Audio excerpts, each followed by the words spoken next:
Për Ramazan, bizneset e vogla ushqimore ndryshojnë ritmin dhe përshtatin orarin dhe veprimtarinë e tyre me iftarin dhe syfyrin.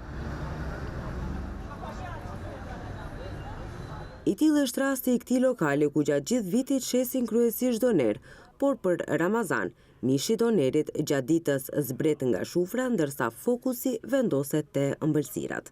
Jashtë Ramazanit, gjithë ditën jena të shit doner, plus baklava edhe ëmbëlsi, ama për Ramazan deri në iftar jena të shit vetëm baklava edhe ëmbëlsi, mas iftarit deri në syfyr po vazhdojmë me doner.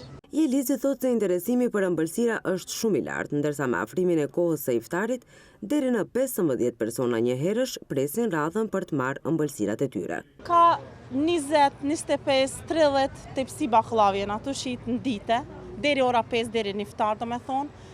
Tullumbët minimum ka 150 kg deri ora 5, 50 diçka deri në iftar. Më të preferuara, Jelizi thotë se janë tullumbat, ku kërkesat janë aq të larta sa nuk arrin t'i mbulojnë.